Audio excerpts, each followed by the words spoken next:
Sister, மாரி எப்படி last மினிட்ல தப்பிப்பாளோ அதே மாதிரி இப்ப அந்த துர்காவும் தப்பிச்சிருக்கிறா சிஸ்டர். முட்டாள் முட்டாள். துர்கா உடம்புக்குள்ள இருக்கிறது மாரியோட ஆத்மா தானே? ஆமா இல்ல சிஸ்டர், டென்ஷன்ல அத நான் மறந்துட்டேன் சிஸ்டர். சிஸ்டர், எனக்கு இன்னொரு டவுட் சிஸ்டர். மந்திரியோட குடவுன்ல துர்கா ஆபத்துல இருக்கான்னு மாப்பிள்ள சூர்யாவுக்கு எப்படி சிஸ்டர் தெரிஞ்சிச்சு? முட்டாள். சூர்யா தான் தேவிய ஆபீஸ்க்கு வந்து துர்காவுக்கு ஆபத்துன்னு சொல்லி அவனை கூட்டிட்டு போனான்னு சொன்னான்ல.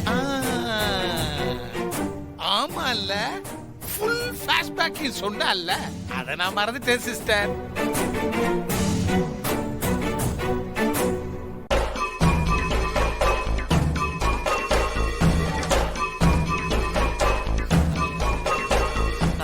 என்ன சிஸ்டர் அப்படி பாக்குறீங்க?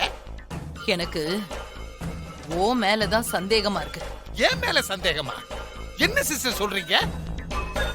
சூர்யா தேவி ஆபீஸ்க்கு வந்து துர்காவுக்கு ஆபத்துன்னு சொல்லி கூட்டிட்டு போனதா சொன்னா. தேவினா அது நம்ம ராணி தான். அப்போ ராணிக்கு துர்காவை அடைச்சு வச்சிருக்கிற இடம் எப்படி தெரிஞ்சது?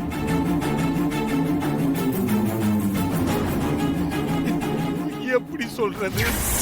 துர்காவை அசோக் நகர்ல தானே கட்டி போட்டு வச்சிருக்கீங்க. அசோக் நகர்ல எல்லாம் இல்ல, அங்க கட்டி வைக்கல. பல்லாவரத்துல இருக்கிற அமைச்சர் தண்டாபோலியோட குடோன்ல தான் கட்டி வச்சிருக்கிறோம். ஓ மொழியே சரியில்லை. அவகிட்ட ஏதாவது உளறி வச்சியா? அது வந்து சிஸ்டர், கொஞ்ச நேரத்துக்கு முன்னாடி ராணி கிட்ட பேச்சு வாக்குல துர்காவை அடைச்சு வச்சிருக்கிற இடத்தை சொன்ன சிஸ்டர். சிஸ்டர், அவ தான் சூர்யா கிட்ட சொல்லி துர்காவை காப்பாத்தி இருக்கிறா சிஸ்டர். அதனாலதான் அந்த 3 பேரும் ஒன்னா வந்திருக்காங்க சிஸ்டர். இப்பதான் எனக்கு எல்லாம் புரியுது. அந்த ராணியை கூட்டிட்டு சரிங்க சிஸ்டர். அப்பாடா, நான் தப்பிச்சேன்.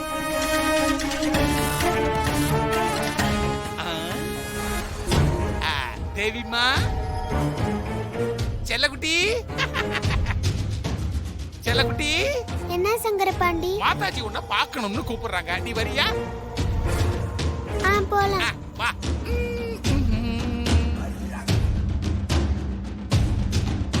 வா, இங்க வந்துட்டான்.